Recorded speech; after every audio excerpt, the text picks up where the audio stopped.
Hello, everyone. I'm Kevin Gosztola, managing editor for Shadowproof.com, and I'm pleased to be joined by friend Ray McGovern, who is a former CIA analyst, and having him on to talk about Joe Biden's pick for CIA director, Bill Burns. So thanks for joining, Ray. Most welcome. And so to begin, you wrote a piece for Consortium News, and you also wrote something else on your own website. And you posed the rhetorical question: can Burns change the CIA? And explore his background. It is notably, he's a different figure than some who have been tapped to run the agency in the past couple of decades. So why don't you just begin? Introduce us to who Bill Burns is, and also, why you're approaching it from a point of cautious optimism. Well, I would say that this is really unprecedented in terms of inviting a senior diplomat, someone from the State Department, and head the intelligence agency called the CIA. The auspices are good. He knows a lot. He has been unusually candid in his reporting from Moscow, where he was the ambassador for a while. And he seems to be open to learning about new things. So with respect to relations with Russia, I think we have a knowledgeable person. Whether he can head off this Russia evil sort of thing remains to be seen. On Iran, he's going to be really great because he was, after all, the diplomat that was authorized to start the confidential at first negotiations with the Iranians to get the nuclear deal in place. And that nuclear deal, of course, is Obama's, I was going to say, his major foreign policy achievement. Actually, I could actually more accurately say it's his only foreign policy achievement, because was it big? Yeah, it was big. Was it a terrible mistake for Trump to leave it? Of course it was. Will Biden rejoin? Well, now he's got in place the head of the CIA, who actually negotiated the first part of that agreement. And even more important, and this bears repeating, Bill Burns knows that there is a national intelligence estimate composed at the end of 2007, mind you, that said at the end of 2003, again, 2003, Iran has stopped working on a nuclear weapon. That was the unanimous judgment of all 16 intelligence agencies, expressed with high confidence. Now, this time, the high confidence was well placed. This was an honest estimate, and it came at a time where Cheney and Bush were fully prepared to launch a bombing campaign against Iran on their way out the door. This was late in 2008 they had planned this thing. So even in his memoir, Bush, he says, this was an eye-popping estimate for, and this is a quote, how could I justify using U.S. military forces to attack Iranian nuclear weapons facilities when the intelligence community tells me they don't have any? Bummer. He must have written that part himself. So what I'm saying here is that not often, well, I would dare say, in my experience, which goes back quite a ways, several decades, I've never seen a national intelligence estimate play such a terrifically great role in preventing a terrible war from happening. So he has that in his quiver. And if somebody says, oh, yeah, but the Iranians are doing this, the Iranians are doing that, you say, well, look, have we changed this estimate? And to my knowledge, it has been reasserted every year since 2007. So for people like Netanyahu and others who would make believe that now we have evidence that they've restarted their program, well, keep saying Kerry. Bill Burns is going to be in a position to say, look, show me your cards. What evidence do you have? And if it's contrived from some desktop that the Israelis contrived, then it's not going to wash with Burns. So there's some hope on Iran. There's some hope on Russia. The problem is, Kevin, that there are really two CIAs. I talk in my article about the Hydra-headed agency. Basically, it was a very big mistake to put the operations people in with the analysts. Now, this was at the end of World War II. We were riding high. We were at that time, the sole indispensable country in the world, and we decided that we needed an intelligence outfit. And Truman, who was really cut out of a lot of the intelligence before he was president, he was hell-bent and determined that he would create an agency responsible to him. In other words, not under the Pentagon, which was saying the Russians were all 12 feet tall, not under the State Department, which was forever defending its policies. He wanted a unit that was responsible to him, responsible to the White House, and he wanted to be able to look people in the eye. I've had presidents look me in the eye just like this and say, I don't care what anybody else says. What do you and those specialists you have in Langley at headquarters, what do you really think about this? Wow, that was good duty, because I told them, and my colleagues briefing the president's daily brief did the same. So that's what Truman wanted. Now, what happened? Well, shortly after the war, the Russians were running all over Eastern Europe and the rest of the world, and overthrowing governments and doing all kinds of dastardly things. And so people like George Kennan, who used to be my unqualified hero, said, we need to have something like that. We need to have a KGB here in this country, because we don't really have any. It's just an army and so forth. And so people were saying, well, okay, all right, if the Russians can do it, we need to be able to do it. Well, where do we put these guys? I mean, they're coming home from the Office of Strategic Services, who, don't misunderstand me, worked miracles, courageous people during World War II. They came home and they said, well, thanks a lot for all the applause. Should we hang around? Are you got a place for us? And the answer was, yes, we have a place for you. And then the question was, where we put them? I mean, you couldn't set up a department for overthrowing governments. That didn't sound quite right. I know what we do. We're creating this secret organization called the Central Intelligence Agency to serve unadulterated analysis to the president at his request. Let's just throw them right in with those, because they have to be secret too. And we'll have secret, everything we find. It was like oil and water.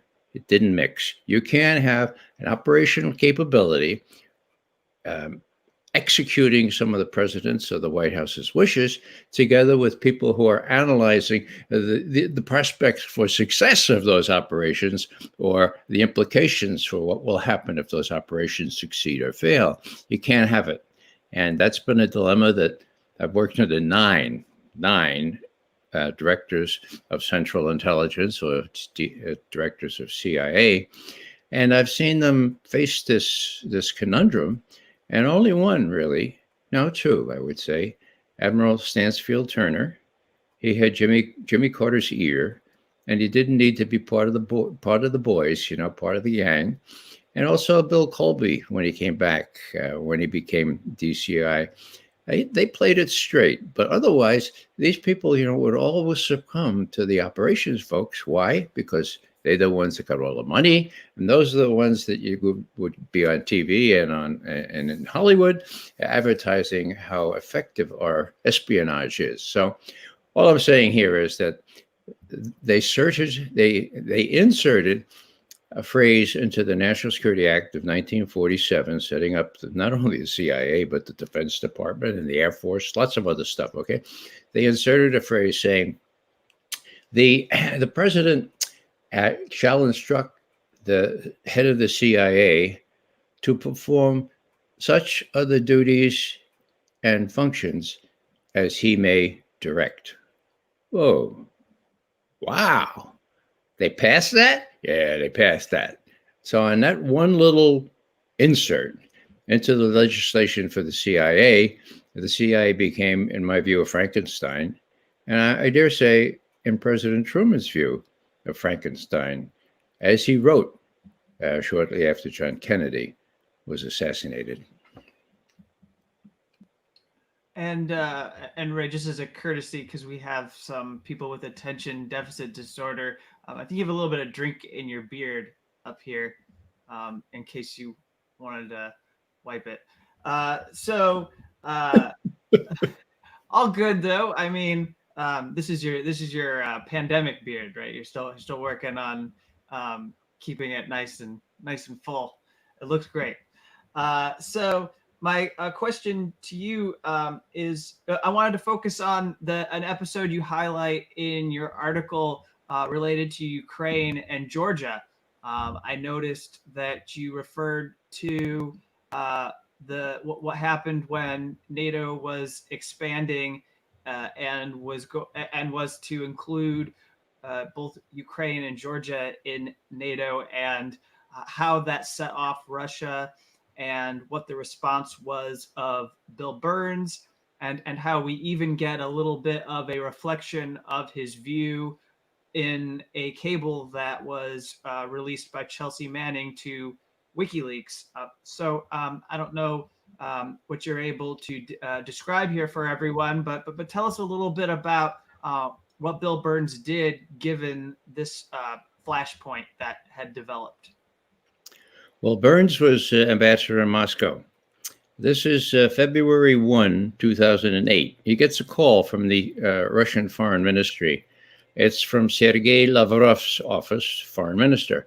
The foreign minister wants to see you as soon as you can get over here. So Bill Burns waltzed into Lavrov's den there in the Russian Foreign Ministry.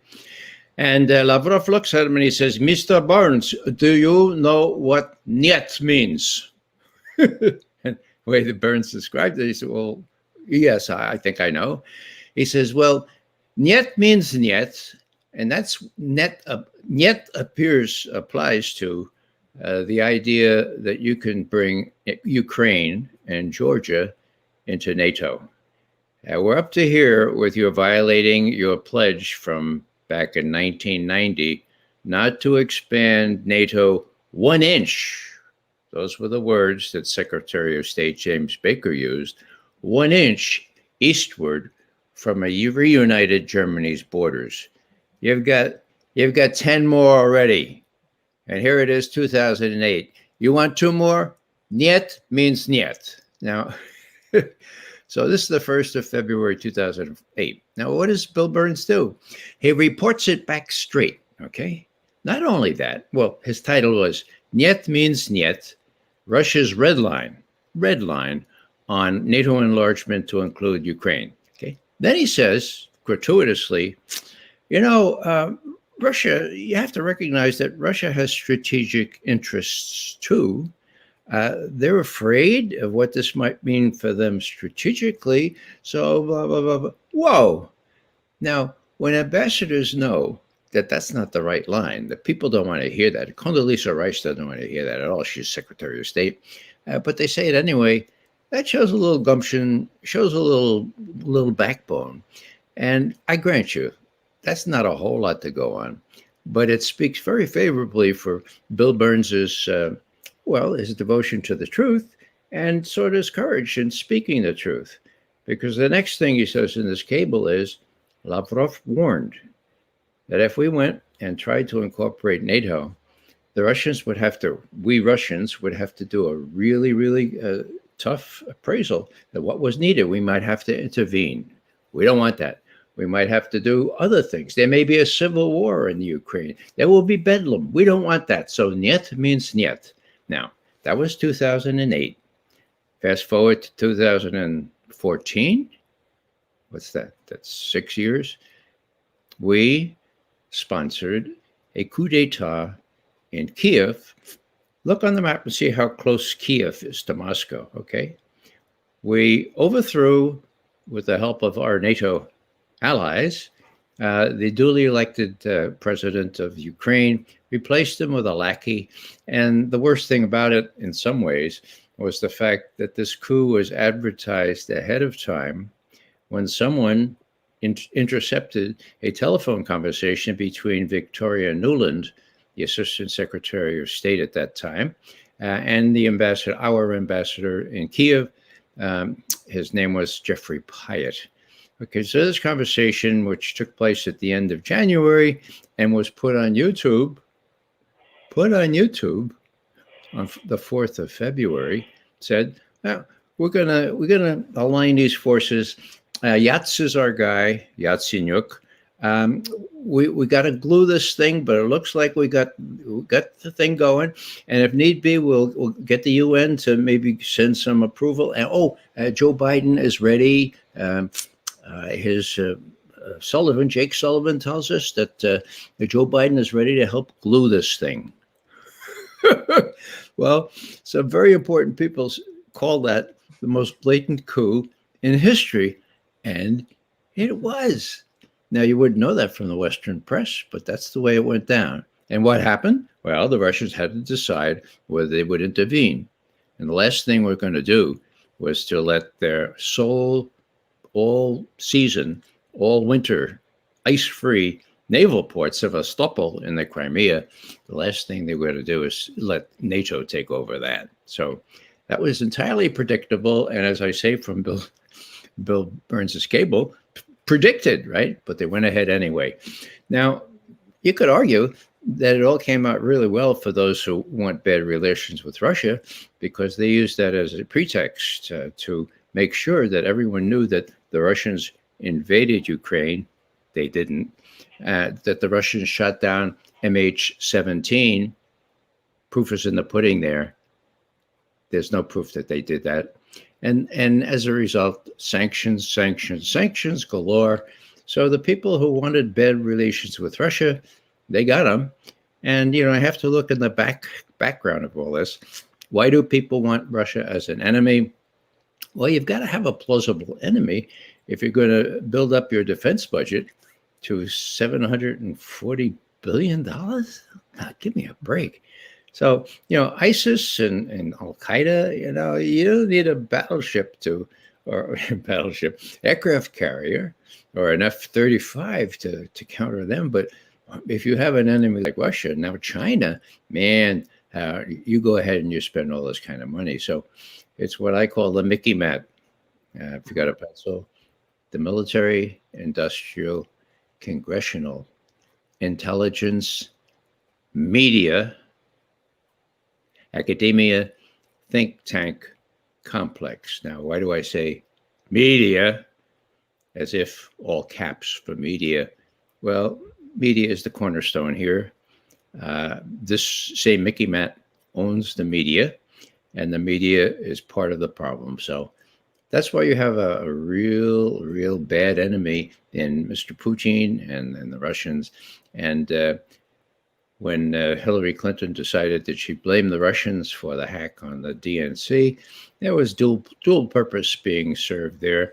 Number one, to explain why she lost, but number two, to make sure that Russia was still a credible enemy, because they would do dastardly things.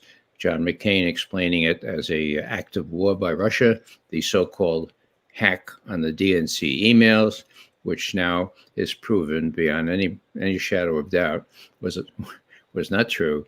There was no technical evidence that Russia hacked or anybody hacked into the DNC. And how do we know that? The head of the firm that was hired by the DNC and the Democrats to look into it, his name is Sean Henry. He's an FBI alumnus, and he was head of CrowdStrike. And he testified on December 5, 2017. I'll say that again. He testified on December 5, 2017, that there was no technical evidence that anyone, Russia or anyone else, hacked those emails from the DNC. Now, Does that come as a surprise to you? Well, that was not released until May 7th of this year, until the Director of National Intelligence said, okay, Adam Schiff, you release that testimony or I'm going to. So Schiff released it, but somehow or other, the New York Times didn't see it, nor did the Washington Post, nor did any of these other organs that have touted the Russiagate story forever and ever. It destroys that story with positive testimony under oath by the fellow, by horse's mouth really, the fellow in charge of CrowdStrike, the forensic entity that looked into the DNC email. Not hack, leak. Mm-hmm. And let me ask you, and also I'll just throw in there as the someone dedicated to covering every phase of the Assange case, I'm well aware that Julian himself has shared privately, and it's now been spoken about by some of his cohorts, that he has told people about a person who was the source for the Podesta emails visiting him, and that's the source. So it was that person has actually existed physically, I believe.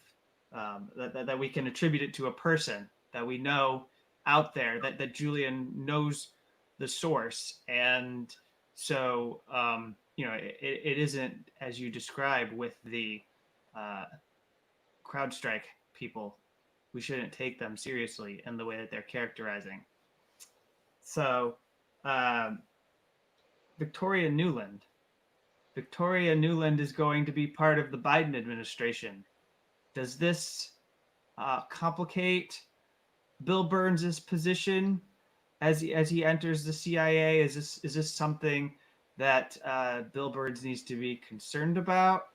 And then I guess I just point to the fact that we learned today that Samantha Power is going to be picked for the United States Agency for International Development, which you being a historian of the CIA will know its historic links to the CIA. Well, with respect to Newland, this is a real problem and will be a real problem for Bill Burns or anyone else who wants to do a sensible foreign policy. She spent some time in Russia when she was young, and I don't know what happened to her, but sometimes there's a simple explanation for the kind of hatred, the kind of animus that she shows toward Russians.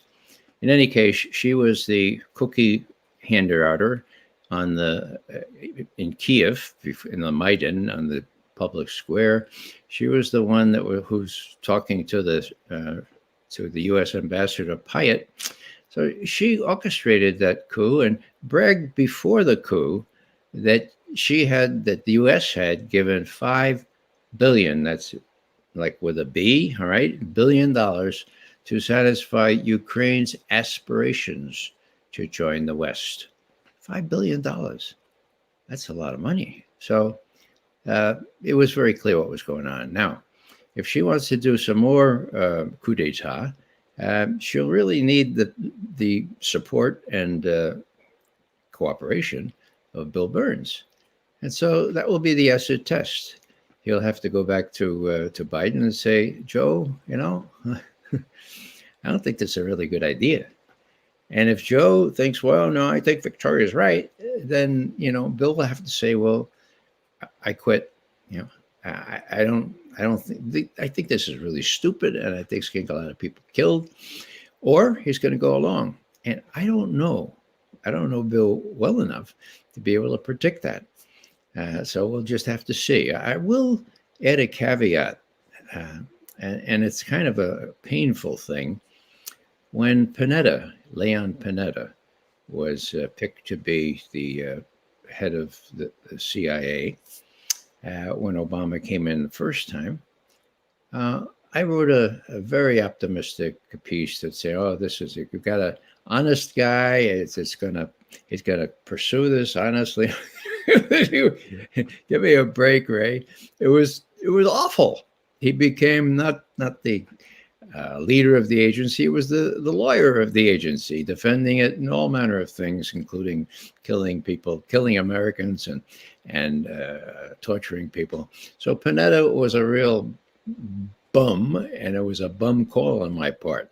So why do I say that? Well, I mean, you can take what I say about Burns with a little pinch of salt. And I'm optimistic. I'm much more guardedly optimistic now because, well, Burns has an impossible task. He's got these two agencies to deal with, the analysis part and the operations. And as I say, they don't really go together real well, sort of like oil and water. Now, if you put them all together, which John Brennan has done, you have the analyst sitting in the next cubicle with the targeteers for drones or people running operations. Well, that's really bad because there has to be a distance between the analysts and those who are operating, executing policy or just executing coups. Because the analysts have to be free to say, this is crazy, this is really dumb, this is going to do this, that, and the other thing. And how can they do that when they're sitting at the next desk? They become rooters. They become advocates for what we're doing because we're doing it, and we're all together in the same division. That's really bad. So if Burns is smart, he'll go back to the old way of separating the covert action people from the analysts. And when I came into the agency under John Kennedy in 1963, we were separated. We were separated by turnstiles on every floor. Okay, so that meant that we analysts could not go into the operations part of the building, nor could the operations part fellows and women come to our part of the building. That's how strict the separation was. And only at the very top did people know what both people were doing. So maybe we can avoid the turnstiles, but my God, we need to keep analysts safe, secure, and able to make independent judgments apart from what operations clever or too clever by half the operations part is doing. And I think a good point to make here is, given what we know about the CIA's history under the war on terrorism, that, and you tell me if this is inappropriate, but one, Bill Burns is not coming from a background of being an architect in the drone program at the CIA, and two, he's not coming from a background of being an apologist and defender of the CIA's torture, rendition, and interrogation program. So, already, you have that going for you as someone who could be ahead of the agency. Well, you're right about that, Kevin, but Panetta was in the same position. What happens is you get kind of sucked into this culture. And, it's not only you become sort of an advocate, but you get a little fearful. These guys are dangerous on the operations side.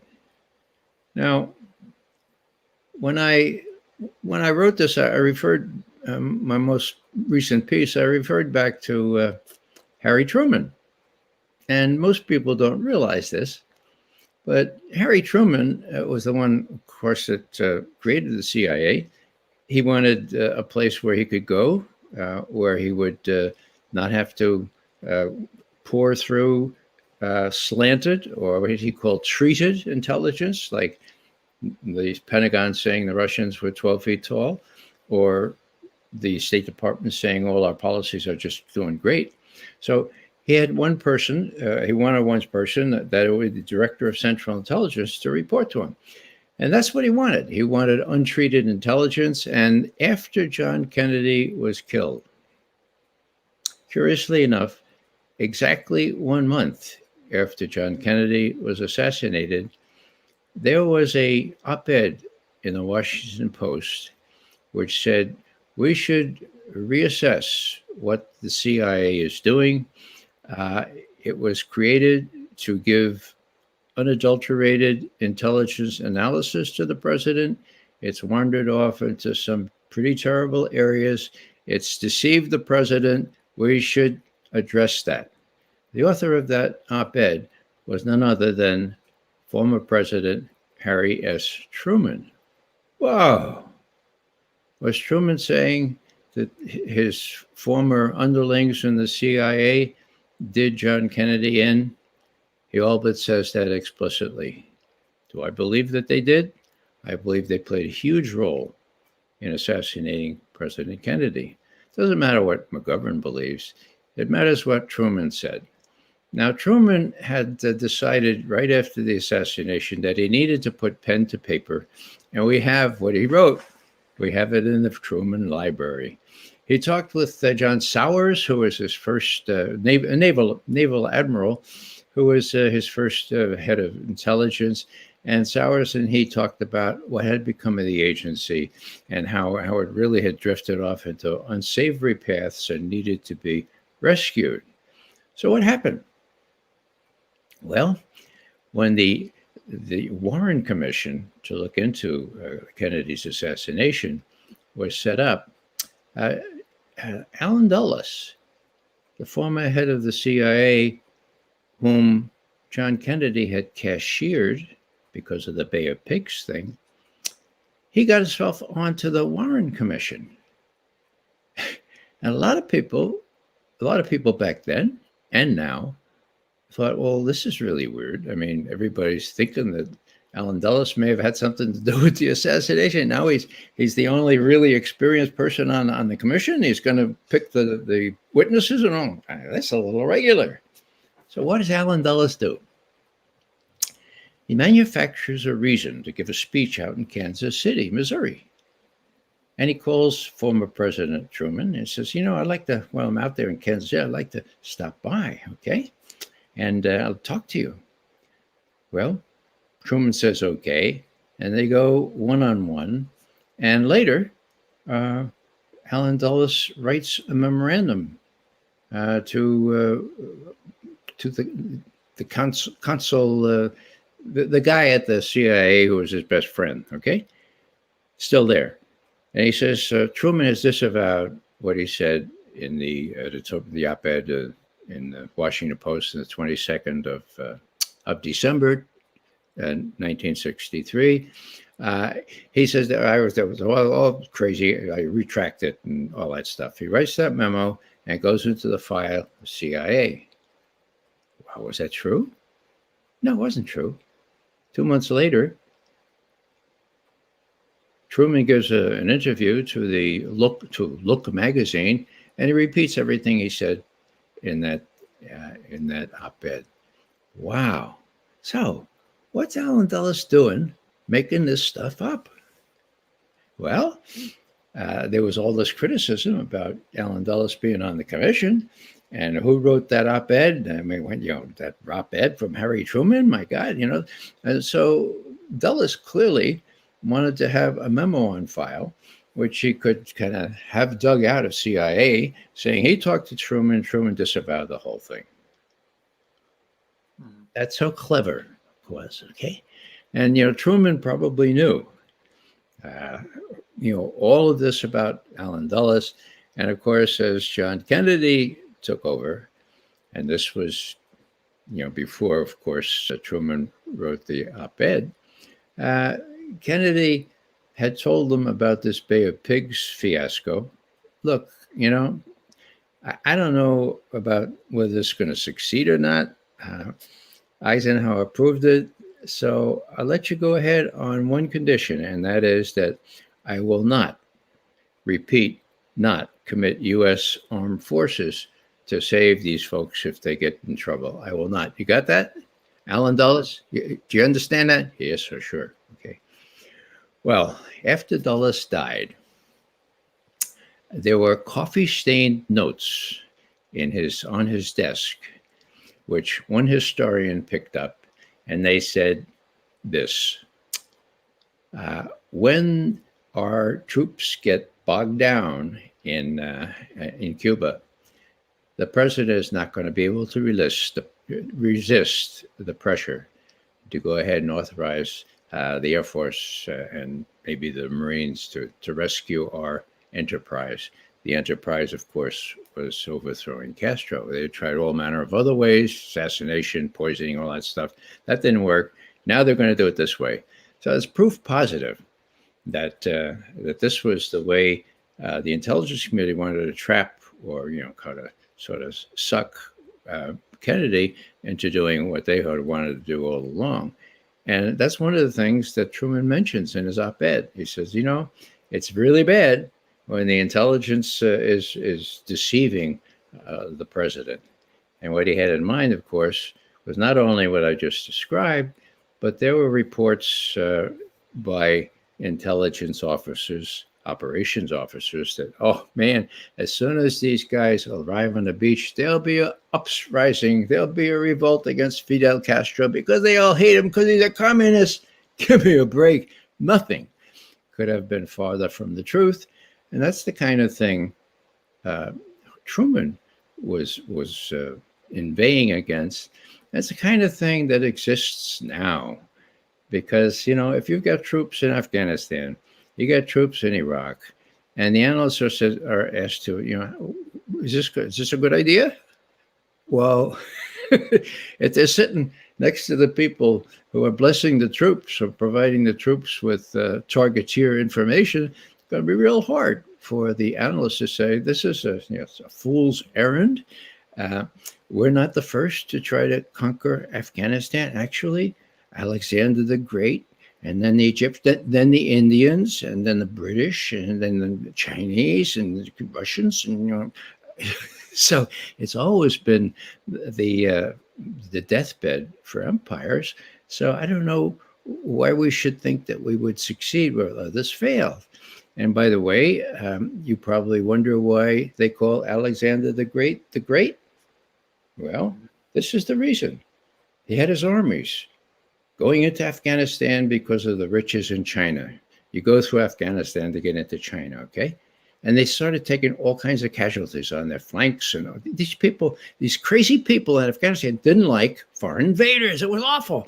And so he held a council of war, okay?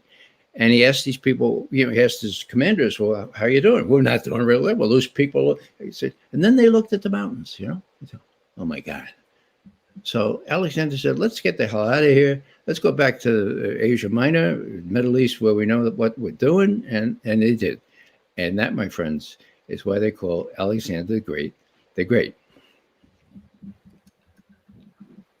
I think those are all really important points.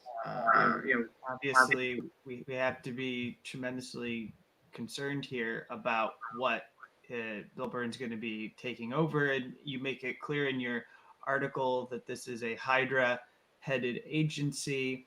And I think people who watch our interview are likely going to be of the frame of mind that the CIA has been a haven for sociopaths or psychopaths, and that it might not even have any use. And so with that in mind, I just ask, because we have the last 4 years of Trump to, because we've had Trump's presidency, what do you see as defining the CIA in these last 4 years? And, and you've talked about what Bill Burns has to deal with, but is there anything particular from the Trump years? Because I'll admit that a lot of my opinion of the CIA is defined by the drone program, defined by torture, defined by what I believe they would likely be meddling in. And I presume the CIA has been right there in trying to overthrow the regime of Maduro in Venezuela. But what do you say about the Trump years? Is there anything particular that stands out to you as what's going to be the CIA's legacy from Donald Trump being in office? Well, I have to say that it's more the CIA alumni that played a role in the last 4 years. leaking like a sieve, leaking damaging information so that Trump couldn't really uh, follow his policies. Russia. John Brennan and the others saying Russia was terrible, that Putin was evil, that all roads lead to Putin, as Nancy Pelosi says, that Putin wakes up every morning and the first thing he thinks of is how to defeat the United States. All this drivel, okay, it's come from CIA alumni. Okay. Now, what's the saving grace? What's the silver lining? Well, there is one.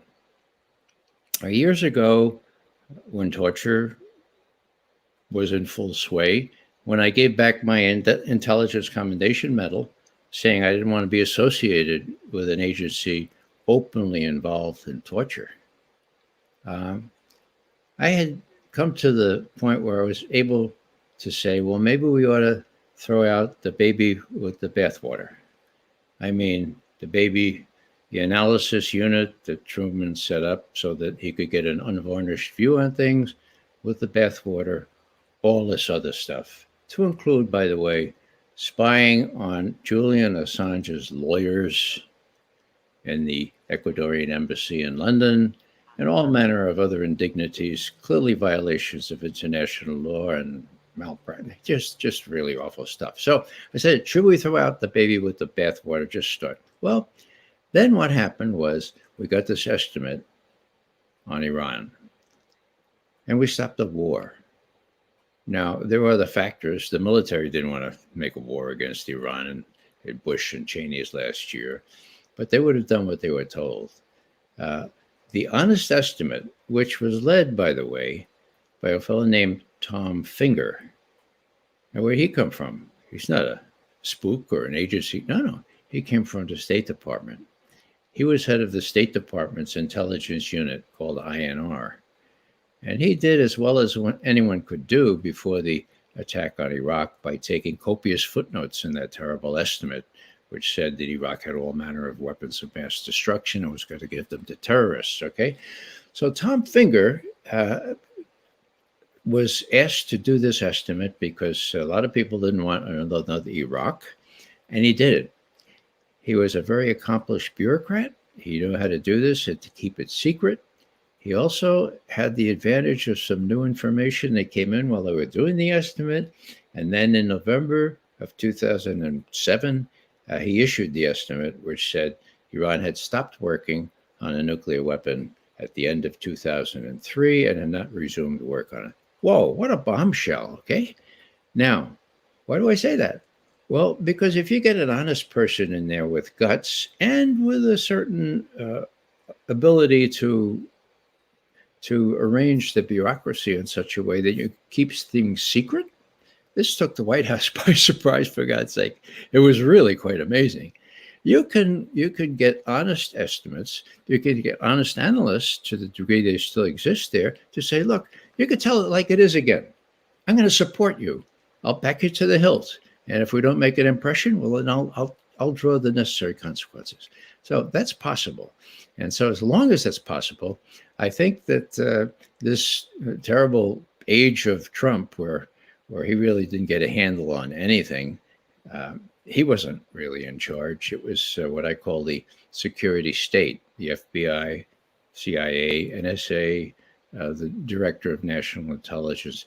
They were circumscribing anything he could do, and the CIA was part of that. But the CIA has been led for the last 4 years or so by a torturer, a person who ran the first foreign torture site in Thailand. Her name is Gina Haspel.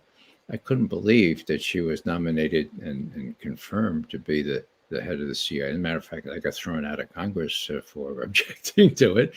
But that's what we've dealt with for the last 4 years. So there is a new prospect here of something exceedingly better than what we've been used to. We'll have to see how Bill Burns reacts. Hopefully, he'll know enough people like Tom Finger, who I'm sure he knows, having had him as head of the State Department Intelligence Unit, and he'll be able to put people in place who will tell the truth. Now, call me archaic, call me whatever, but that's what we used to do. I mean, it's hard for me to believe that this should come as a shock to people. Everyone, of course, focuses on overthrowing governments and torturing and all that stuff, and I can understand, Kevin, that this would be mostly what you think of the CIA. Unfortunately, that's largely what the agency has become. So whether Burns can turn it around, whether Burns can say, hey, Joe Biden, I've been around a while, 33 years in government service, ambassadors. I've seen what damage these covert operations have done. Let's rein them in. Let's only do them when there's a prospect of success and when the analysts say this is a good idea. Oh, imagine that. Giving the analysts a say on a covert action project before it happens? Guess what? Bill Colby, whom I worked directly under, gave us not every one of the covert action proposals, but he gave us a look at these things, and he said, what do you guys think? What do you think of this if we did this? And we give him our candid view. So that's the way it should work. In other words, you keep your separation, but at some point at the top, the office of the director, you get both inputs. You get whether this is a good idea, and then you get the soldiers that say, yeah, we can do this, and we got the money to do this, and we can do this. And then they would say, well, is this a good idea though? Whoa, can you imagine? Is this a good idea? Is that a sensible question to ask? So he's got some good people there. It'll be interesting to see if he can prevail. So as I bid farewell and thank you for the interview, I just have a sort of history question for you as we wrap. People watching who are interested in you just clarifying for everyone the origin of the CIA. Why did it start in the first place? Why did this country think it needed a CIA? Well, again, this is a good question. And what happened was, of course, after World War II, there was a crackerjack service called the Office of Strategic Services that had done spy work and analysis during World War II. So the war's over, people come back to Washington, and people like George Kennan and other big thinkers at state and elsewhere, defense, thought, we really need to have an intelligence outfit other than these separate variegated things in the Army, Air Force, Navy, and so forth. And so let's do a central intelligence agency. And as I say, Truman was really in favor of this because he wanted one place to go to get an honest answer. Now, people can disbelieve that, but I have to tell you, back in the day, that's what we did. And most of the times we succeeded. We had direct access to these folks, and we told them like it is. Now, presidents really should appreciate that. I mean, if I were president, would I like that? Of course, I would like to have one place to go to get an unadulterated answer. I've seen directors that would do that. I worked under, how many? 9 directors, 9, okay? And 7 presidents. Some directors did it better than others, but there was a culture there where no director could fudge things very long without real problems within the ranks. That happened on Vietnam. Unfortunately, Director Helms bowed to the Army and allowed the Army to falsify the figures on enemy strength. We protested vigorously, and in the end, we were proven right when twice as many Viet Cong that the Army said was there attacked every city, hamlet, and town in South Vietnam at Tet, the end of January, beginning of February 1968.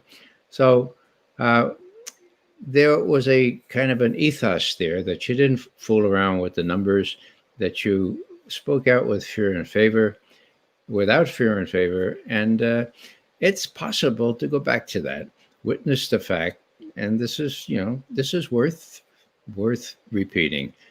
witnessed the estimate that was done after the terrible estimate on Iraq, the honest estimate on Iran, which helped to prevent an even worse catastrophe that was planned by Bush and Cheney on their way out the door in 2008. So there's hope. And is Burns up to it? Well, what's he got to lose? What is he, 68 or something like that? This will be his last job. Will he see? Will he see his legacy as the one that stood up to the abusers and tried to correct them? Whether or not he succeeded, or will he fall in with the culture as Panetta did? The jury is out, but I think we should remain very hopeful because Biden could have chosen much worse. Yeah. And I think you could almost, although obviously I have less, I think you probably have far less of a charitable view of Joe Biden, but you could say something similar of Joe Biden. I mean, there's really not going to be anything that Joe Biden does after this term in office either, and so he has some opportunity to maybe live up to some expectations and maybe even exceed some expectations. So I know you'll be around, and hopefully we get to talk some more as we go through the first year of the Biden presidency. But thank you, Ray, for joining us. You're most welcome, Kevin. Thanks for having me. All right, I'll talk to you later. Bye. All right, everyone. So just in a moment, I'll be bringing on George Hale, who is going to join this stream to talk about the Trump execution spree, the Trump Justice Department's execution spree, and we will have him joining. He is works for the NPR member station, WFIU News. And also, he's the host of Buried Radio. And so I'll be talking to George, who was up very late last night. The early morning execution took place, and he just kept powering through and worked on reports that were disseminated. He's part of an important group of people. They were at this Terre Haute facility, this federal facility, and he's been doing regular coverage of the federal death penalty and how the Justice Department under Trump returned to executing prisoners who were on death row. So as I wait for George to arrive, let me take a moment to just say we had Ray on the show to discuss the record of Bill Burns. I've spent the entire month of December and January looking at the picks for Biden, trying to be objective, but most importantly, digging into them to see what conclusions can be drawn. And the appointment, the selection of Samantha Power to be the director of the U.S. Agency for International Development is ominous, although we know that that agency has always had its links to being a front organization for the CIA. But she herself has been a hawk. She's been a kind of a liberal hawk who favored intervention in Syria, who had favored the destruction of Libya, who was even too militaristic for Barack Obama. And so I think Ray's interview, it may not seem we were as critical of Bill Burns as we could be, but I think his perspective is a reflection of the fact that Bill Burns is not the type of individual you would have expected. Mike Morrell was a front runner to become the CIA director under Biden. And I was ready to lay into someone like Mike Morrell, who had apologized for the CIA torture program and also had played a role in this pressure campaign that prevented Chelsea Manning from getting a fellowship at this Harvard Kennedy School. And Chelsea was invited to go there and be part of that that university to speak with people, to share her knowledge. And you might recall that there was a period of several days where they successfully pressured Harvard Kennedy to bow to the CIA and deny her the ability to participate in having this fellowship. So I'll acknowledge that Trump has now been impeached. I'm informed as I follow the chat that Trump has been impeached for a second time by the House of Representatives, as expected. And I think it's an open question of what will take place next with the U.S. Senate.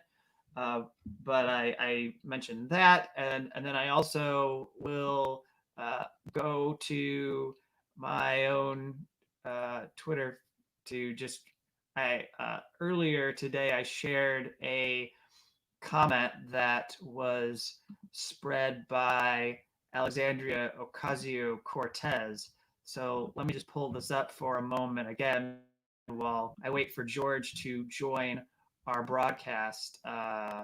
We have this screenshot of a tweet that Alexandria Ocasio-Cortez sent. And she's defending having impeachment in the House. Now, let me just make clear my position before I get into my comment here. I have nothing against the House impeaching. I think that I stand with the sentiments that Cori Bush had for why there needed to be impeachment of Donald Trump. But with that, look at these reasons. And Alexandria Ocasio-Cortez has articulated many of the same reasons that people articulated in order to say that there needed to be a vote forced in the House on Medicare for all during a pandemic. So here she's saying sometimes you do something like this to get members on the record so people can't make excuses later. Exactly. In history, we're going to see who the Republicans were who did not part ways with Donald Trump, who were too afraid, who were fearful of their base and would not stand up on principle. And I don't have a disagreement with that sentiment, but that was what we also wanted, why people were pressuring her to say she would withhold her vote for Nancy Pelosi unless there was a vote on Medicare for all. This was the whole idea behind force the vote. AOC says sometimes these votes create real political pressure that force developments. Indeed. And that's what could have happened if we had got to a place where we were able to force a vote on Medicare for all.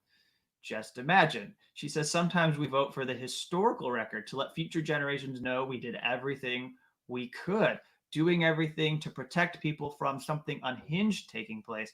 That's important.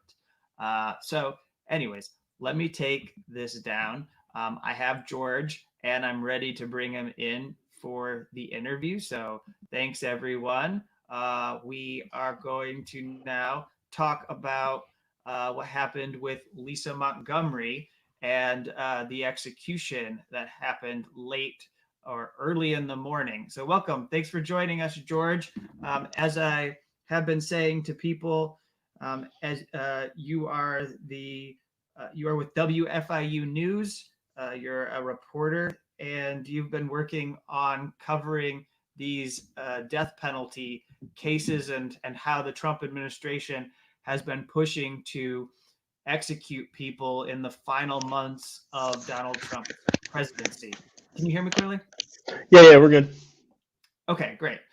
So yes, thank you for joining me. Thank you for taking the time to talk to me about this really difficult and heavy subject matter. And I think a lot of people's hearts are aching as they, some I imagine for the first time are learning about Lisa Montgomery's case and its specifics. You were involved in working on a mini documentary that's exceptional. And as you get talking, I should I'll bring it up and see if I can at least put it on screen so people can see the title and what it is, so they can go look it up themselves. but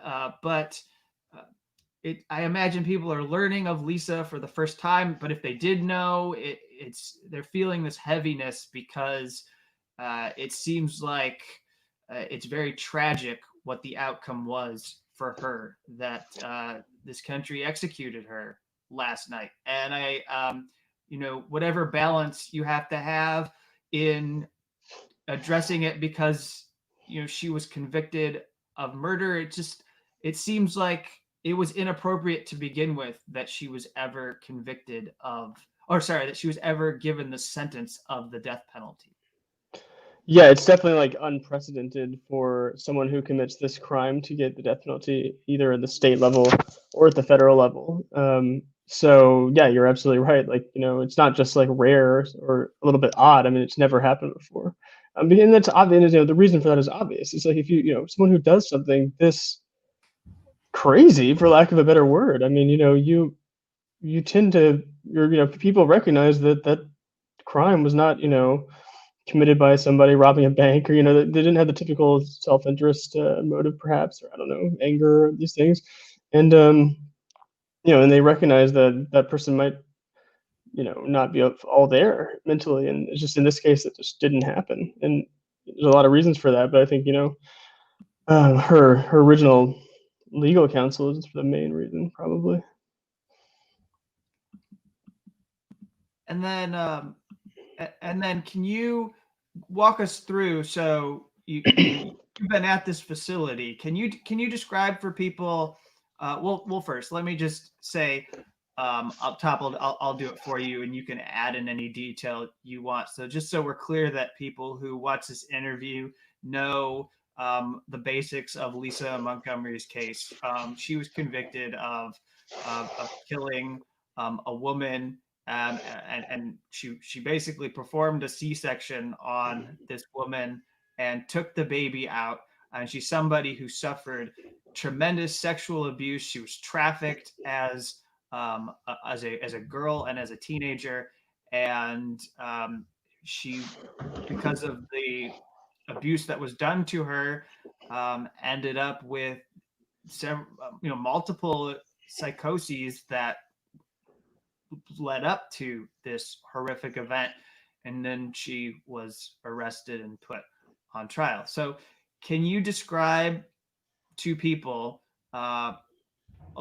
summarize the event, because there were multiple challenges, and can you just share your perspective of what it's like, because there are multiple attempts that are done by her attorneys to try and save her, but each one, at every other hour, you have to deal with what each stage of the court system is saying in response to these challenges, correct?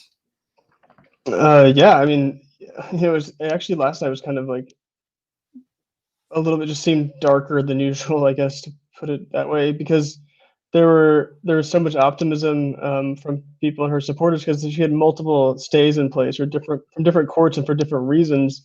One of them was a Trump appointee, who recognized that there was at least a legitimate question that she wasn't mentally competent to be executed, and stayed the execution, just pending a review of that, not permanently. And so things like that, where you think like, well, any reasonable person would not want to make the mistake of executing someone who didn't even understand, why she was being executed, whether you support the death penalty or not. And then so anyway, and so then last night we were just sitting there and outside the prison, and you just see, on the Supreme Court website, basically it's as simple as that. You just see, this stay has been vacated, this stay has been vacated, and just like, over hours, they just sort of are just crossing off the couple of decisions that are keeping her alive, and you just see that hope dwindling until there's nothing left, and then that's when it begins. Yeah. Mm-hmm. And I understand that there's been some outrage over, well, I mean, in general, it's just been outrageous, but some specific things that people disapproved of, particularly she didn't get to have a spiritual advisor with her when she was executed. Can you say anything about what unfolded with this? So I actually don't know. I just heard that myself too. I have no idea what that's about. She's supposedly, very religious Christian, so it really surprised me that there wouldn't be like a priest there. Yeah, I wish I could answer that question. I saw that her lawyer told a different journalist that, and it's really surprising. Every execution I've been to, there's been a spiritual advisor, so I don't know why there wouldn't be in her case. And everyone, thank you very much to George. He's very tired. He worked into the early morning to put together his reporting, and then he did some sleeping, and he agreed to come on and talk about this. And so, can you say anything about what the motivation is for doing what's the Trump administration stated motivation for why they have to rush through these executions? Has there been any statement made as to why people like Lisa and the other ones? I mean, there's at least two others, correct, that the Trump administration would like to execute before Joe Biden is sworn in. Can you say anything as to why they feel they have to do this? Well, I mean, I guess I can't, obviously psychoanalyze their motivations. Like, well, have they made any statement like officially as to, or is this just happening and they don't say anything about why? I mean, when they first scheduled these executions, they said, these people, the reason they chose them were they, were particularly heinous crimes, I guess, and their appeals were up. I think that was another thing. They said a couple of different things. There's certainly never like any, urgency. I don't think. It's actually funny is everyone knows why they're doing this in such a rush, right? And the reason is, of course, because we're approaching January 20th. But the irony is sort of that like nobody can say that because it's not an actual reason to, execute somebody because. In the justice system, it doesn't matter whether you execute somebody on the 25th of January or the 15th of January. It's irrelevant. And so they can't actually really argue these things in court. And so they argue these absurd other things. And one of the latest things they've been arguing, and this is one of the things they argued in trying to get one of Lisa's stays lifted yesterday, was that if they didn't carry out the execution as planned last night, then it would cause, and the other two executions this week, it would cause irreparable harm to the execution team members who would have to change their plans and come back a different time. Like that was their stated reason for the urgency this week. Because they can't say January 20th was the actual reason, because Joe Biden will take office and he'll put it into this in theory at least. Although we'll see. So I'm just gonna put this up on the screen here for people. So this is the mini documentary that you worked on. It's about 26 minutes. Mother's Justice: The Trials of Lisa Montgomery, and I think it very appropriately summarizes all of the issues surrounding this case and what happened with Lisa. And for anyone who's watching us and doesn't know any of the more specific details, you can go watch it. And obviously, there's very, very graphic details that were entered into the record by attorneys that represented her about what she went through. And so I'm going to take this down, and I'll just ask you a couple more questions, and then I'll let you go. So, Sure. do you? So, we're looking forward here. There's the possibility of more of these executions to happen at Terre Haute over the next coming days, right? So I get who are the two people we have upcoming, and I guess where do we go from here in the next week? Yeah, so the next two, in the final two executions that have been scheduled at all, and period, at the federal level, are Corey Johnson on Thursday, tomorrow, and then Dustin Higgs on Friday. So the way we have it set up in our newsroom is that I've been the one who will be witnessing Corey Johnson's execution if it happens. So I know more about his case. My colleague knows more about Dustin Higgs. It's kind of like triage, in a way, like the way that we cover these, because obviously this is not a typical thing that we cover. It's not like anyone has this is their like regular beat at our radio station, but since this started in July, we've had to sort of like just figure out how to do it, and that's how we've done it, for better or worse. And so anyway, I just say that to explain why I don't know as much about Dustin Hicks' case. But yeah, Corey Johnson's case is actually really interesting and really disturbing as well. Similar reasons to Lisa, actually, is that while he might not have such severe mental health illnesses, he's pretty clearly intellectually disabled, I think, under any objective measurement. And his lawyers maintain that executing him would be unconstitutional because it's not something the U.S. is allowed to do since I believe since 2002 there was a Supreme Court ruling basically, you just can't do it. And so, but they're pushing ahead anyway. They say his IQ is like 74 or something, so it's barely okay to do this. And there's actually a really great, if anyone's interested, a really great column. It's portrayed as a column by Liz Brunig at the New York Times, but it's really more like just a masterful investigation of this issue, and it's just so compelling. I recommend anyone to read that. I think it's the latest thing that Liz Brunig has published in the New York Times, I could dig that link up too if you want. And between you and me, we've talked before this show about how you've run into Liliana Segura, who puts together some really good reflections on these. There aren't just the standard news treatments of what happened, but are more of what it's like to experience these and be out there. So let me just ask you about you weren't able to actually witness this execution of Lisa, which right.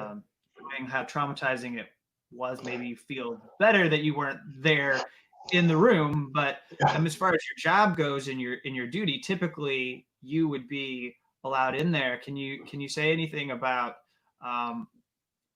why this time you weren't able to be there to be a witness, to be a media observer? Yeah, it's a good question. We found it, I think it's January 4th or 5th, that they notified me that I had been not selected as a media witness. It was the first time that anyone from our organization had been rejected for witnessing one of these executions. We were there every single time, either me or my colleague Adam. And it's just become second nature. When we submit an application to do it, it's not even really, from our perspective, a question whether or not we will. It's selection, really. And there's a good reason for that, because these things should be closely monitored by journalists who know what they're doing and know what they're looking for. And I think that, again, whether you support the death penalty or not, you surely want people who are in the room watching how it happens, so we know that we're not torturing people to death, or many different reasons. And so anyway, but I guess they claim that this particular execution had an unusual amount of demand, and I'm sure that's true. Lisa Montgomery is kind of notorious in Missouri and Kansas, where these crimes went down, and a ton of journalists are out here. But it turns out actually that only 5 of the 10 seats were actually filled at all. So the room was half empty, and even though they barred some of us from witnessing it, including a journalist for the local newspaper that covers the prison and covers the entire city of Terre Haute, which I think is kind of just a major slap in the face. And I was completely shocked when I heard that she wasn't going to be there. I mean, they're the newspaper of record, the employees, that's their newspaper, and she's covered every single execution herself for the newspaper. Anyway, and so it was very strange. I don't really know what it means. You can read into it or not, and you just really don't know. So, I mean, luckily, we don't really care in terms of whether or not we're going to cover it. We just have to do it in a more complicated way, which is find people we know there who are there and who we trust and ask them questions and blah blah blah. So that's sort of what we did. But yeah, you're really right. I felt so much calmer last night knowing that I was not going to be in the room. It was I think it was wrong, of course, to bar someone from witnessing it. And I also felt a little bit guilty because I had told our family that I would be there. I told them months ago that I would be there. And I think that there's something that's sort of meaningful, I think, when you know that your loved one's going to be executed, but there's someone in the room who's not there cheering it on, and so I felt tremendously guilty for having told them something that wasn't true. Of course, it wasn't my fault, but so that was a little bit weird. But otherwise, yeah, I kind of feel like I dodged a bullet in a sense. I mean, that's probably a bad pun to use right now, or a bad expression, but yeah, it was like, sure. I mean, if you want to put someone else in there, feel free. Like, but that was more of an emotional response, whereas the correct response is to be pretty frustrated, I think. And just as a point of fact, one more thing before I let you go. Sure. The federal death penalty, these executions, they started back up in 2019. And in 2019, I believe, was when the Trump Justice Department signaled they were going to resume carrying out this execution. I think that's more accurate. I think so. And then in 2020, we started seeing the prisoners who were on death row effectively make it to their execution dates. And my question to you is, I was looking, and the date that this all had stopped was, I think, 03 or 04, that essentially the federal government was no longer carrying out executions. Do you know why back then they decided to stop bringing people on death row, progressing the schedule to have people to have execution dates? I know, I'm not sure the exact reason they gave at the time, but I assume that it's mostly related to George Bush leaving office, because those are under the Bush administration. The first one in 2001 was Timothy McVeigh, to give you a sense of obviously the type of person that the death penalty was originally, at the federal level. I think they thought that was sort of what it was for, was these worst of the worst, just extraordinarily, violence or, extreme cases. And then they did execute 2 more people by 2003. And one of them was like a quote unquote drug kingpin, I think. And then another one was a military guy who, it's a very strange case actually, but I want to say he murdered his either wife or girlfriend, and a whole bunch of things. But yeah, after that, there's nothing until July. So 17 years passed without anyone being executed.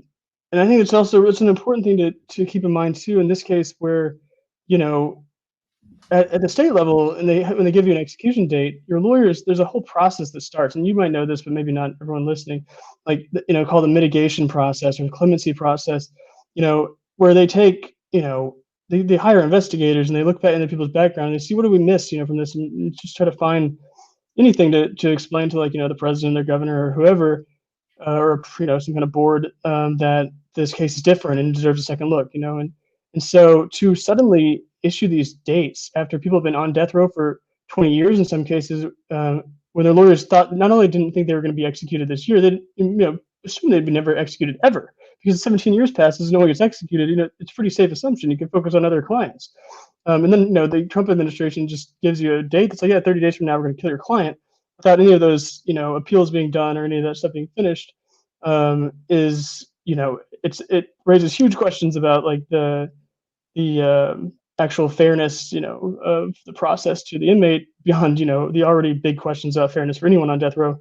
And then if you add also the pandemic to that, and the fact that it's very difficult for any of those investigations or in-person meetings and things like that to happen at all, really compounds the entire issue into this, just sort of bizarre rush to kill, where you have all the lawyers on one side just saying, can't we just wait? Can't we just wait till, we have a vaccine or, whatever? And the government just saying, no, we're going to do it now, and just giving just these random reasons for it.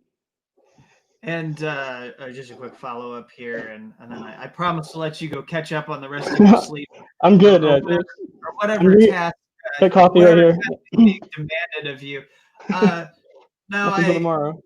And then in addition to the things you're saying, these are people who, let's just look at Lisa Montgomery's life. She's not someone who has wealth. She's from she lived in a trailer, and so I noticed that in the mini documentary, it focuses on this point that she likely didn't have good counsel representing her, because I think it said that she didn't have someone who argued about her mental deficiency, or that she was not mentally competent to stand trial.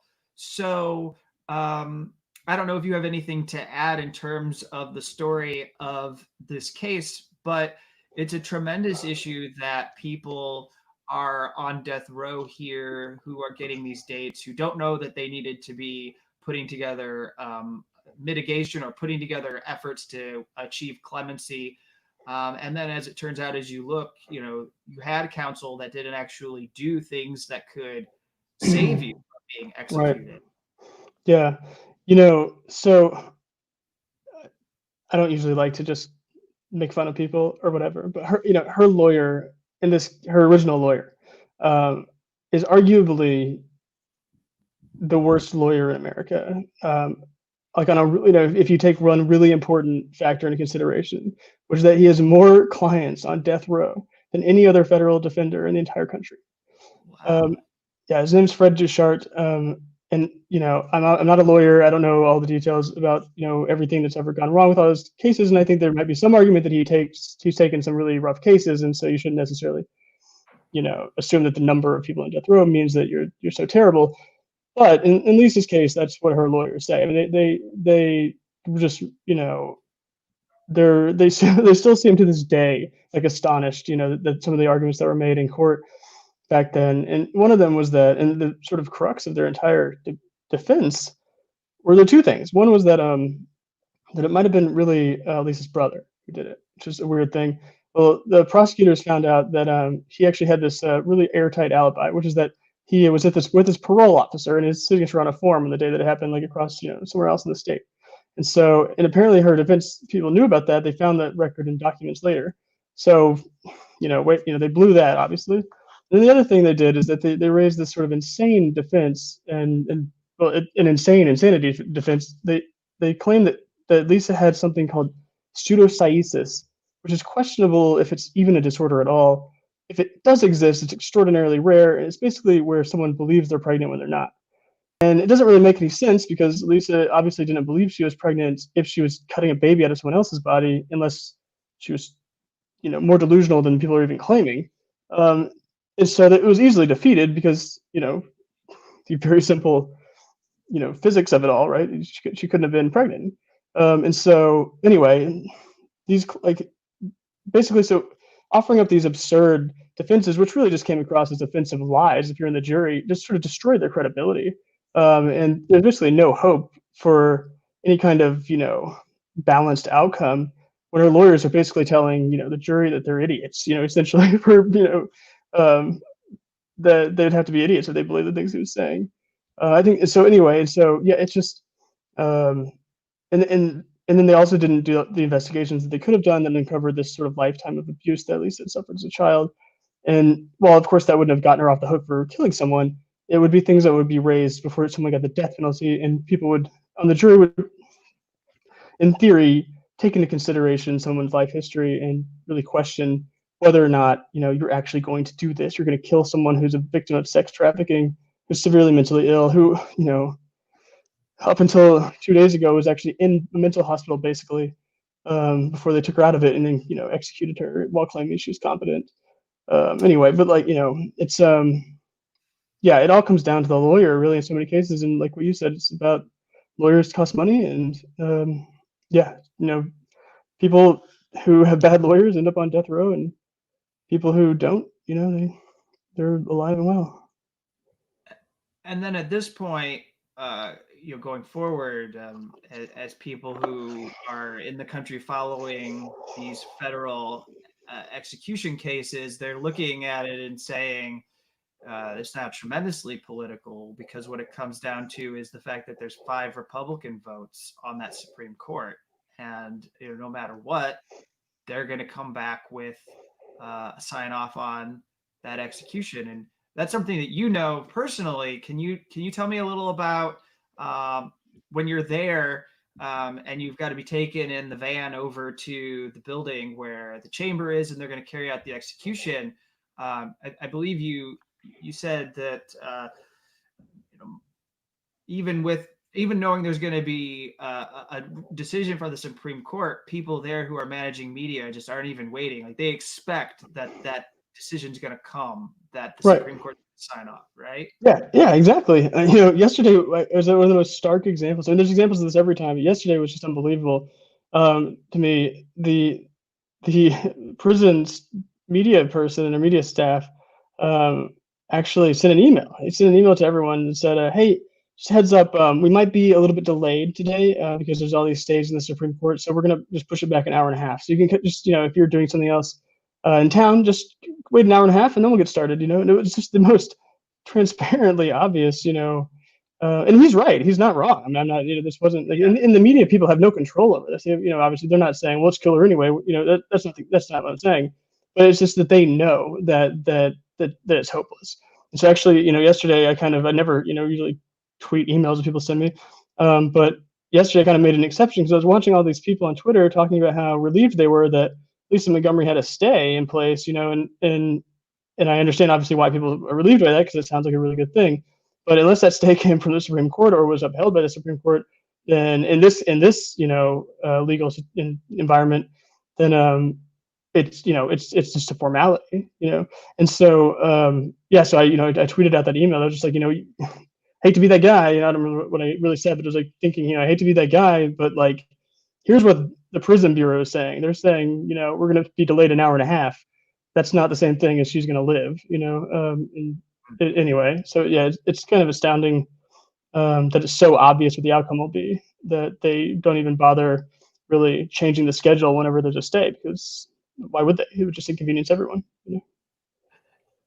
And with the way the Supreme Court is handling it, I think what it means for journalists out there is that so you're in your beat, it's news events that are unfolding, and you've been assigned to cover this. So you're not necessarily going to be doing follow-up investigative reporting, but I think a lot of people out there in journalism see what's happening, know that there's a hint of due process being violated here, or that it's being rushed, and that they're very deliberately running over complaints and grievances that probably should be heard in order to make sure the date happens. So what it means inevitably is you're going to have a series of reports in the aftermath that point out all the things that went wrong with this during the last week, right? I mean, do you feel like there's just going to be this genre of reporting that points out all the things that shouldn't have happened in these cases? That is a genre. Yeah, you're right. You're absolutely right. That's sort of a genre of reporting about how people ended up on death row too, right?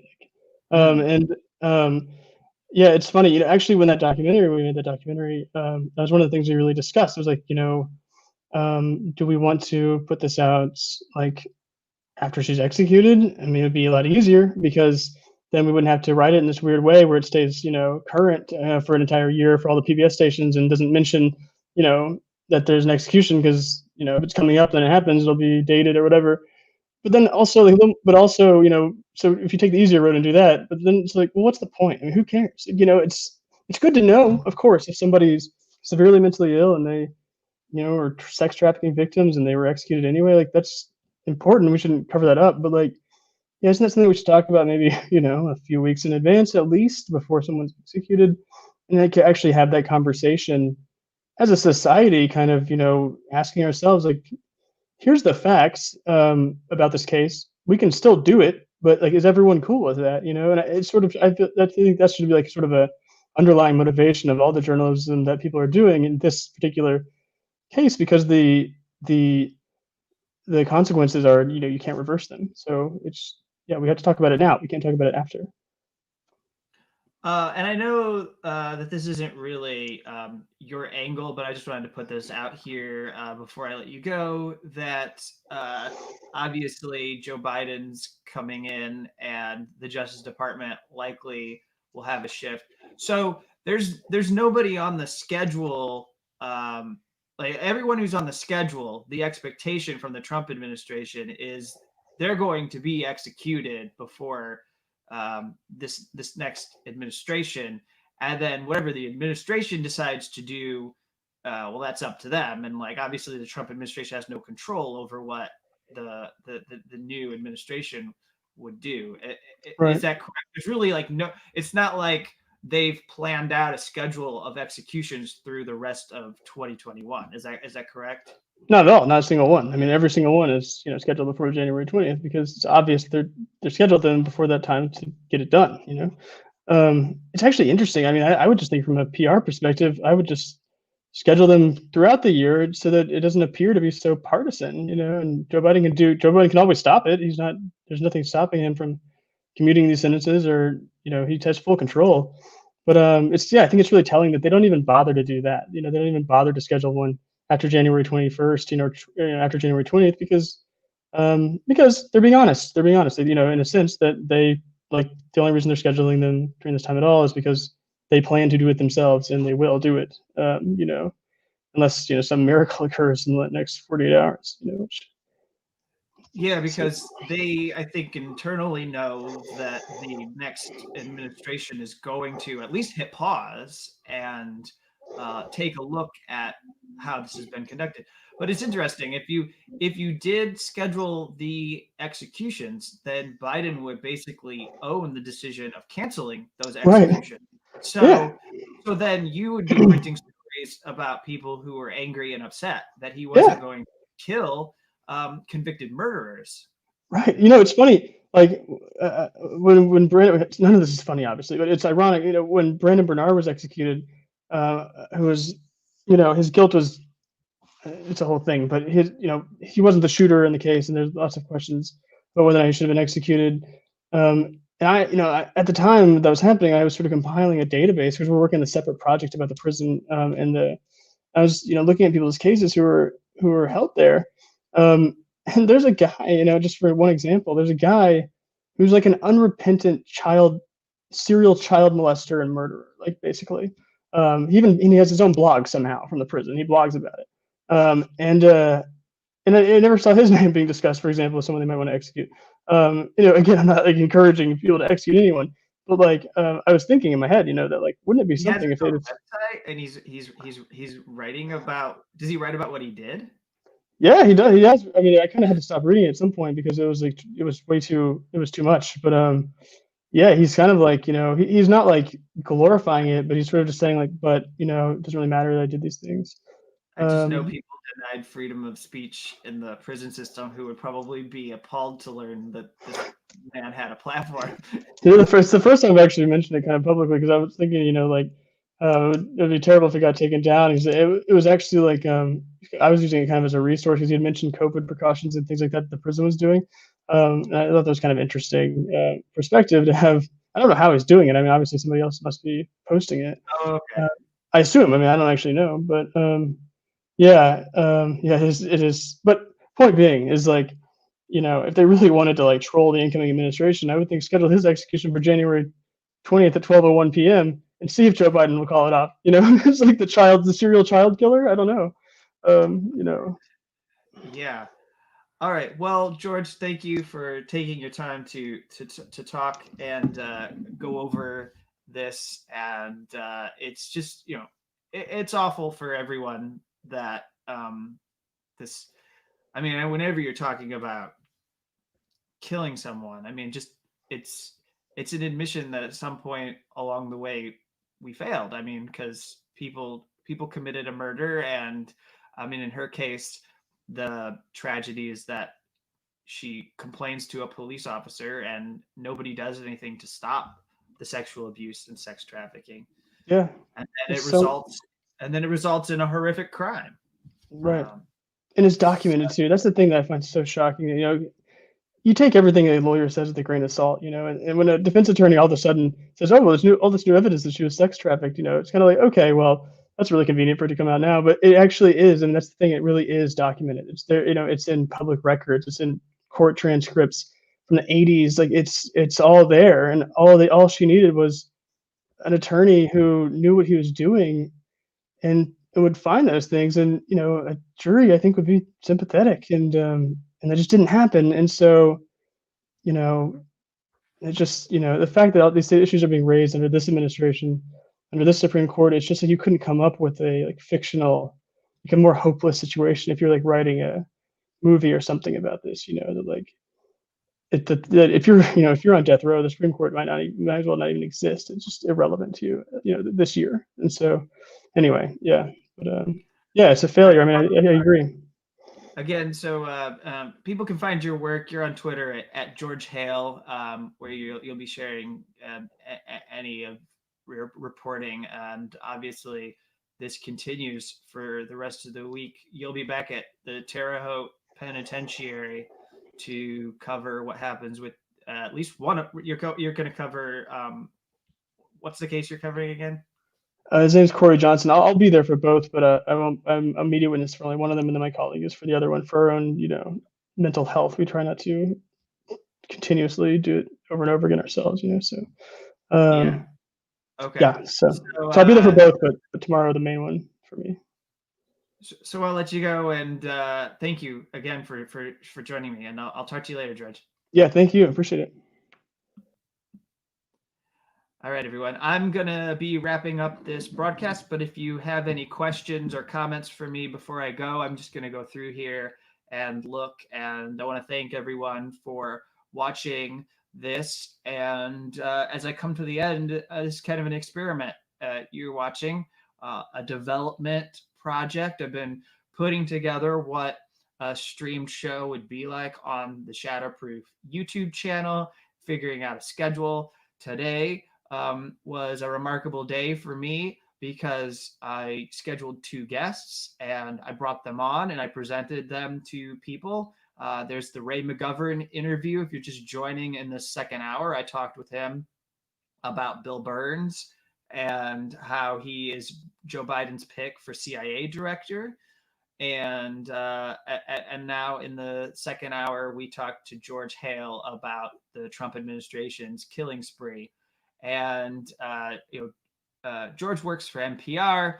They really want their reporters to be objective. So for anybody who is at NPR who sees this, I just want to let you know that George was really balanced and he's a great guy. And I hope you'll let him come back on the show again and let us talk with him because I'm a fan. And I think we're all glad that George is there. As a media witness, he's got a really good mind and he's level-headed when it comes to this issue. And my personal belief, obviously, is that we need to abolish the death penalty. There shouldn't be these kinds of executions. What we're seeing in the final days with Lisa Montgomery and Brandon Bernard and all of these people who the Trump administration is cramming in order to get them done because they feel probably reasonably that the Justice Department is going to back off executing people once Joe Biden is president. I think that is reason enough alone. Those are they add to the body of evidence of why we need to abolish the death penalty in the United States. And this country talks about civilization all the time. It talks about being a leader of the civilized world. And we are not one of the many countries throughout the globe that refuses to kill its people. And we still do. We still do this. We still execute people and it goes away and it comes back. And there's less support for it than ever in U.S. history. But, what happens is the country successfully abolishes it, and then we appeal to people's worst instincts and their most sinister motives, and then they decide their most primal feelings, and then they decide that they must have this. They must be able to execute people for first-degree murder, or we must be able to execute the terrorists. Hillary Clinton's defense of the death penalty when she was campaigning in 2016 was, if you got rid of the death penalty, then I'm afraid that might be bad for how we hold terrorists accountable.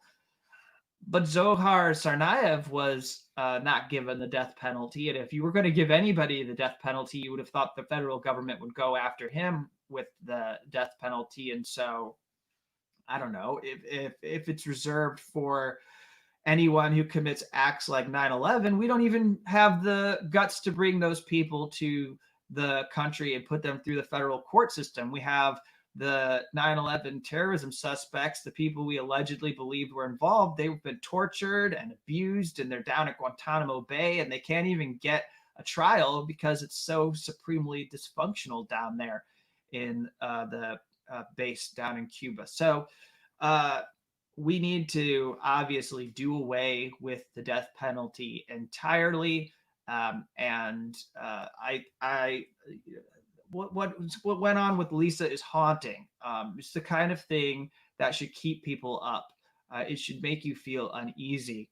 And I think that in some ways there are aspects of it that are far more alarming than what this country is still chewing over as far as the Capitol Hill mob goes. I think that we've that's run its course, and for people who are still hung up on it, it may be time to start moving on and start addressing some of the other barbaric aspects of our country, savage aspects of our country, because you know, there are politics and propaganda at the core of what took place with the Capitol Hill mob.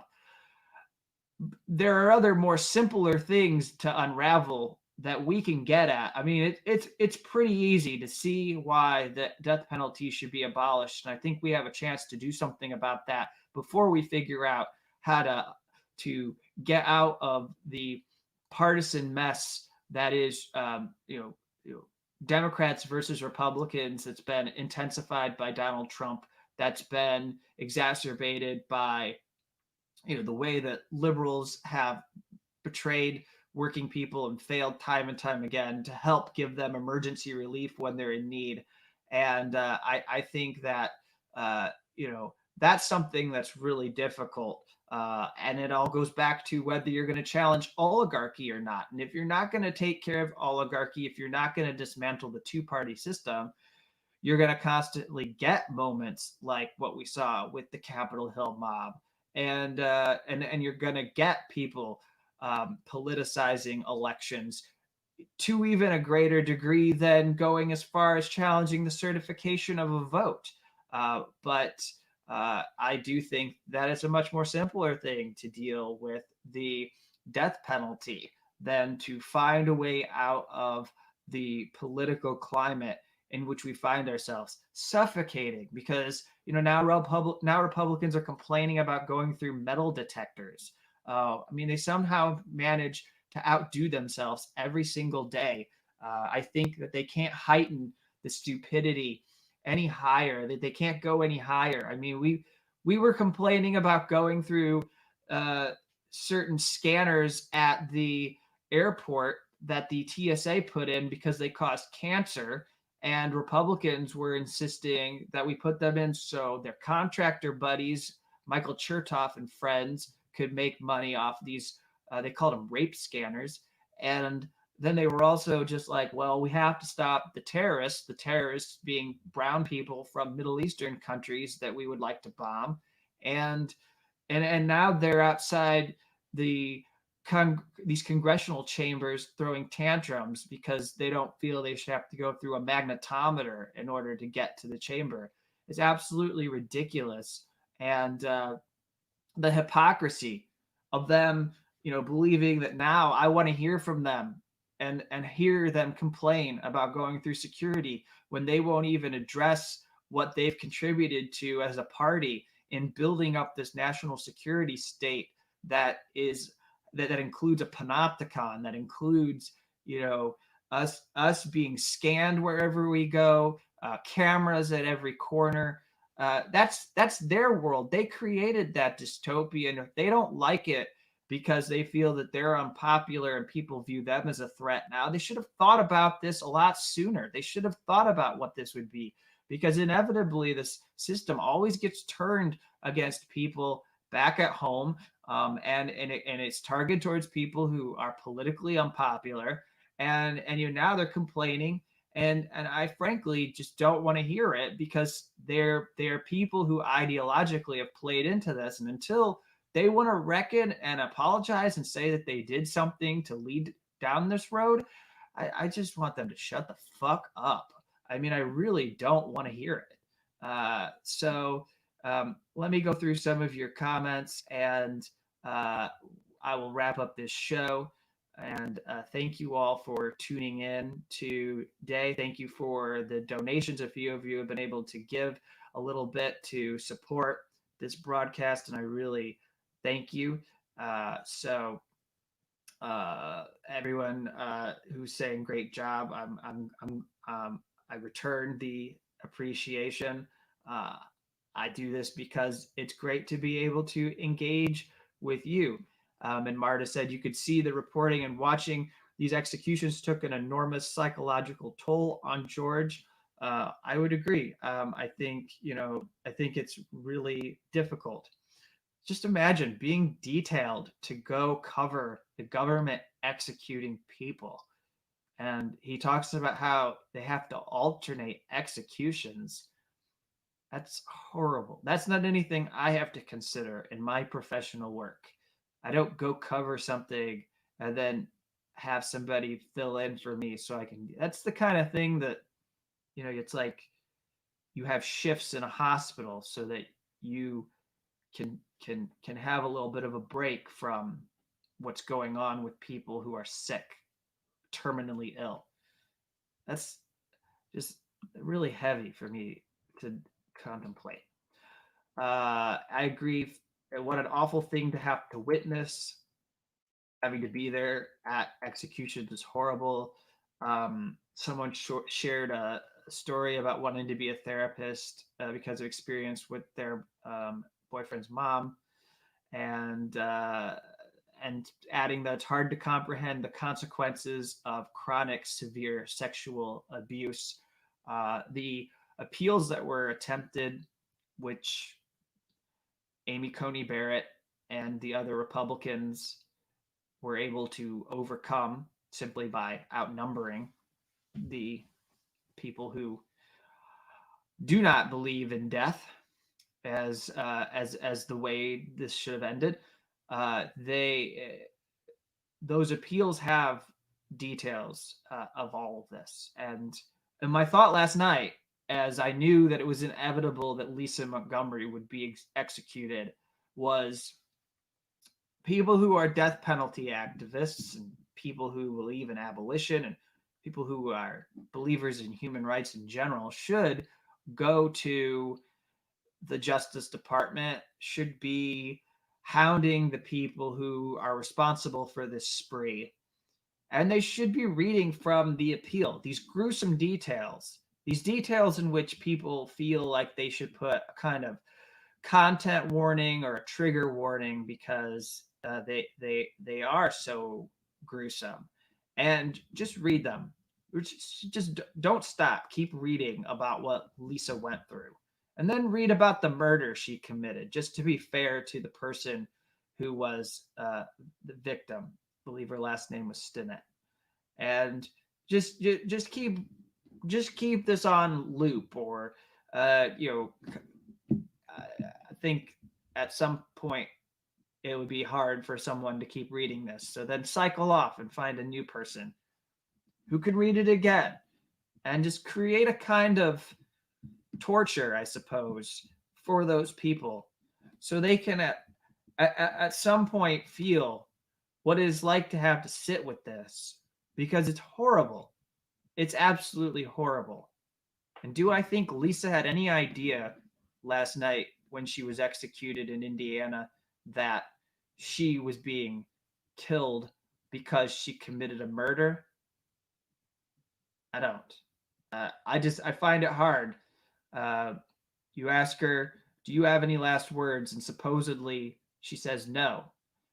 But at that moment, does she even really understand the question, the finality of that question? Does she even know what is about to happen? If you're someone with the kind of deteriorated mental health. I just don't think that she does. So, everyone, thank you for watching this show. Thank you for following along. And I'll be back tomorrow with the Dissenter Weekly, this regular broadcast that I've done for the last year plus, covering whistleblower stories, providing updates on WikiLeaks, especially Julian Assange's case. And I will also have some overtime discussion. My colleague Brian Sonestein should be joining.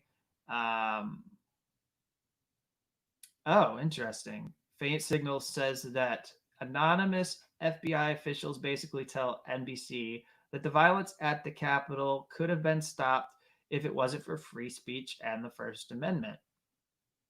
Huh. Well, I think that that's highly debatable.